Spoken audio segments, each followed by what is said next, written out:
Assalamualaikum warahmatullahi wabarakatuh. Kembali lagi di sini bersama saya dan kita akan membahas tentang copywriting ya. Sudah setidaknya seminggu saya baru update lagi karena pergerakan koin-koin kemarin sangat menarik ya. Terutama bagi teman-teman yang trading Bitcoin maupun trading eh, altcoin gitu. Nah, saya akan mencoba membahas tentang contoh copywriting untuk jualan baju. Bagi teman-teman semua, tidak semua dari kita memang jualan fashion ya. Tetapi ternyata banyak sekali orang yang membutuhkan untuk belajar copywriting ini, terutama untuk fashion sebagai langkah awal. Karena bagi kebanyakan orang, awal mula dari jualan, belajar jualan adalah belajar jualan dari fashion gitu.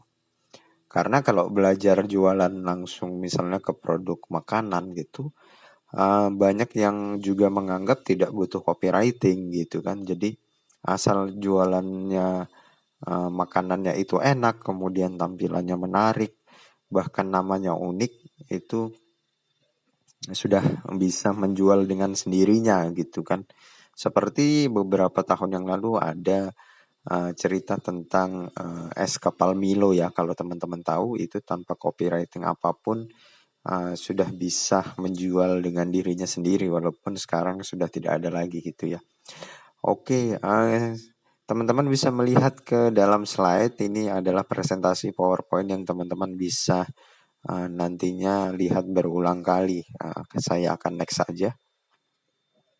Nah, teman-teman perlu perhatikan juga bahwa UMKM itu sering terjebak pada mindset cepat kaya dari copywriting. Hal itu tidaklah ada dan hal itu hanyalah kebohongan semata gitu ya. Kenapa?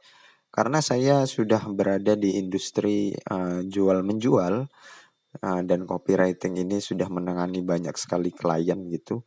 Dan banyak juga yang merasa bahwa kalau produknya itu tidak cocok di masyarakat atau kita bisa sebut dengan produk market fit, itu berarti mau diiklankan semahal apapun, mau menghabiskan biaya untuk copywriting sebanyak apapun tetap tidak akan bisa menaikkan penjualannya gitu. Jadi copywriting itu bisa teman-teman lihat di slide hanya jembatan agar jualanmu dilirik tetapi bukan otomatis dibeli. Kalau teman-teman melihat ke mall misalnya, datang ke fashion misalnya Uniqlo, kemudian ada fashion lainnya, jilbab misalnya, ada Rabani misalnya seperti itu. Kemudian teman-teman melihat ada tulisannya diskon 50%. Teman-teman pasti melihat diskon tersebut ya, apalagi dari merek-merek yang fashion yang terkenal. Tetapi teman-teman hanya meliriknya, kan tidak otomatis teman-teman datang kemudian membeli gitu kan. Karena teman-teman bukan robot gitu. Teman-teman perlu mengecek juga diskon 50% itu diskon produk yang mana saja kan seperti itu. Bisa juga diskon 50% itu ternyata harganya sudah dinaikkan dulu, kemudian diturunkan 50% itu bisa saja ya kan. Nah kemudian yang kedua adalah perlu teman-teman ingat bahwa bukan hanya teman-teman saja yang belajar copywriting ya. Ada banyak sekali pesaingmu yang memakai copywriting juga. Kalau teman-teman tahu video saya yang copywriting, ada salah satunya yang ditonton sebanyak 20.000 kali. Jadi bayangkan teman-teman semua, ada sekitar anggap saja 10% dari 20.000. Berarti ada 2.000 UMKM yang go online yang berusaha untuk belajar copywriting, mencari copywriting yang gratisan dulu. Itu baru 2.000. Kalau misalnya kita tambah 10% lagi berarti ada sekitar 2.000 lagi mereka karyawan-karyawan fresh graduate yang belajar copywriting gitu ya. Kemudian yang ketiga adalah copywriting tetap mengacu pada biaya iklannya. Sedangkan kalau gratisan namanya content writing ya, ini berbeda. Jadi kalau teman-teman merasa harus menulis sebanyak mungkin caption Instagram, itu teman-teman akan belajar content writing. Jadi bukan copywriting, berbeda. Mirip tapi tidak sama. Sedangkan kalau copywriting teman-teman tetap harus berpatokan pada iklan. Jadi teman-teman harus berkoordinasi dengan advertiser ya. Kita akan lanjutkan. Ini adalah contoh pertama, yaitu jual rasa atau perasaan. Lebaran sebentar lagi menjadi diri yang lebih baru, lebih bersih, seperti suci kembali setelah berpuasa 30 hari. Dan kamu ingin memberikan nuansa baru yang lebih bersih dengan baju koko sebagai hadiah di hari yang suci. Jangan lewatkan yang berujung kecewa sampai tahun depan. Kalau bisa membeli baju koko dari kami sekarang. Itu ya, ini adalah salah satu contoh menjual perasaan. Nah, maksudnya apa sih? Kenapa harus menjual rasa atau perasaan? Jadi teman-teman bisa membaca di sini apa yang kamu bayangkan kalau habis membeli baju baru, celana baru atau fashion baru. Nah, ada perasaan senang, bahagia, percaya diri, ingin pamer, itulah perasaan-perasaan positif yang ingin sekali didapatkan oleh konsumen. Nah, sehingga metode copywritingnya kalau kita kembali lagi, yaitu metode copywriting yang sebisa mungkin melibatkan perasaan. Gitu kan. Lebih ganteng kalau pakai baju koko misalnya. Nah, nanti bisa teman-teman coba sendiri ya. Dan teman-teman cari apa sih perasaan teman-teman kalau membeli sebuah baju baru gitu. Dan teman-teman tuliskan itu. Kalau habis misalnya bingung apa sih kata-kata yang cocok, bisa langsung tanya ke orang-orang terdekat gitu kan. Tanya orang tua atau tanya adik, kakak atau teman-teman, apa sih perasaan